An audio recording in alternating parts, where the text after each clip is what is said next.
Ladies and gentlemen, children of the interwebs out there, smashing every strong style, cinephile, and Batwoman. It's a new episode, so let's geek about it for a scant few minutes, because there's some things that I liked about it, lots of things that I didn't like about it, but it's kind of a mixed bag, but here we are.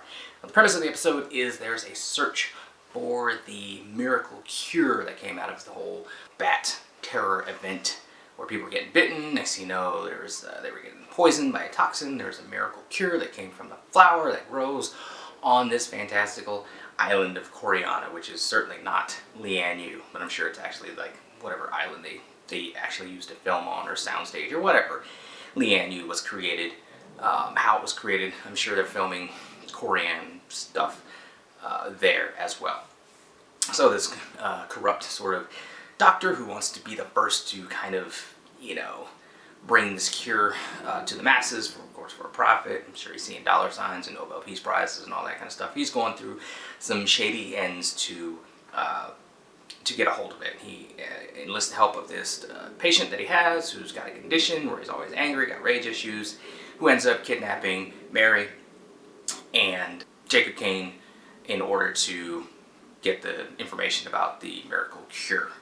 Outside of that, you have Alice and Ocean continuing to bond over their shared memory loss and trying to figure out what connection they have to the island, and how exactly they're going to deal with that, because of course Sophia wants Ocean dead for any number of reasons and wants Alice to do it. Also, you have Ryan, who's dealing with the fact that she has kryptonite poison and she's trying to hide it from everybody, and thus and still continue to be Batwoman, which is not actually faring too well. She gets jammed up a little bit because in the search for the island and Kate and some of that stuff that the crows are doing, Sophia kind of blackmails, pushes Ryan into bugging her girlfriend's phone, because we know her girlfriend is a drug dealer involved with Ocean, and so Sophia wants to use her phone to kind of get a lead on Ocean. It works, but kind of creates some other unforeseen, or maybe some foreseen consequences for Ryan and Angelique going forth. So there's a lot of stuff here in this episode, a lot to unpack, and there's a lot of secrets that were coming to the surface, which I like. I don't like when these CW shows just keep stuff going just for the sake of having drama for the next episode. It's like, people keep secrets, that's natural, but in these kind of situations, these shows, I think the secrets don't need to be kept as long as they often are. When Jacob and Mary get kidnapped, Mary reveals that the clinic that they're in is actually her underground clinic, which of course Jacob didn't know about. And then we kind of get into their issues, which is apparently some long simmering daddy issues that she's had for him, because to Mary, Jacob didn't notice her, like, ever. When Jacob and Mary's stepmother got together, it was all about the search for Beth. And of course, we know her shenanigans led to Jacob falsely believing that Alice was, or Beth was dead and gone, so he could move on with her. And then of course he was all wrapped up with her. And then starting the crows. And then Kate goes missing, he's all wrapped up in the search for Kate. So Mary is feeling very slighted, and feels that she's basically just been unnoticed by him. And she finally comes clean about her clinic and the good that she's been doing, and turns out he wants to shut it down, which of course, that's her life's work. It's what's one of the things that she cares about the most in life, and she's kind of actually wishing that he still didn't notice her, because of him wanting to take away what means the most to her. So really good character stuff for Mary and for Jacob Kane. With Ryan and with Luke, he had some progress made with their relationship, and they're working together. This whole time that Luke has had this optimism that Kate is out there, Kate's alive. That's good to have, but it's been kind of hampering his forging a working relationship with Ryan, because he's always kind of seeing her as not the, just a substitute. She's the substitute teacher, while the main teacher, the tenured teacher, is out sick, or dealing with a family emergency or something like that, and he just doesn't see her having a long-term future in the role, and it's hampering them, like the work that they could do together.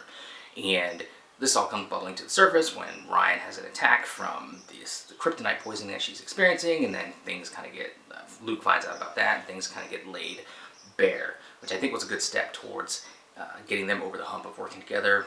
Luke can still have his optimism about Kate and getting her back, but he can still also see Ryan as a hero in her own right for what she's doing as Batwoman. So that was good. I like that. The relationship between Ryan and her girlfriend, Angelique, where Ryan is still trying to save her. The girl initially said she kind of wanted to get out. She had no way out, yada, yada, yada. Ryan tries to offer her a way out, tries to offer her a job at the bar, but she's like, no, I lied. I like what I'm doing. I like the power, the respect that comes with being a drug dealer.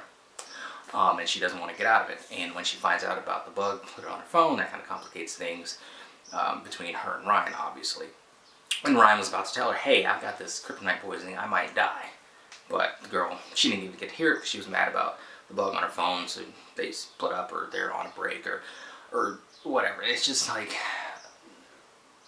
that's good quality about Ryan. She always wants to fight for people that she cares about. But some people just, you can't save everybody. And I think that the longer this goes, that's the lesson that Ryan's going to learn through dealing with Angelique, is that you cannot save everybody. You can give them a helping hand, you can give them some hard advice, or whatever. You can just, certain things you can do up until a certain point, and then it's just up to them. And I think it's going to come to a point where it's going to be totally on Angelique. Ryan's going to wash her hands, and it's going to be totally on this girl to pull herself out of the trouble that she's in. It's good. I like that. I like where that can go. Now this whole thing with Alice and Ocean and Sophia, and apparently Alice being a ninja, that I'm not digging. Like, I just, with Kate out of the way, like, I'm just, there's the stuff that tied, like, this whole thing with Kate being kidnapped, I don't like that. It's just tying this albatross around the show's neck that we're still having to deal with. I just wanted a clean cut within the first couple episodes. Kate was the past. We're moving on. Ruby Rose is gone. Ryan is the future. Davisia Leslie is the future in the role. We already know there's going to be a third season. So we should be able to move forward, leave the baggage behind us, and still we're just there. And Alice is a reminder every single episode. The screen time that she takes up is a reminder that there's a connection to Kate, and Kate is just hovering over this show, just like a shroud. And I don't like it at all. I don't like the fact that Alice was a ninja, where she learned, you know, how to be a ninja on this island that is not Lianyu. It just, like, it just, I can't with that. I don't like it at all. I mean,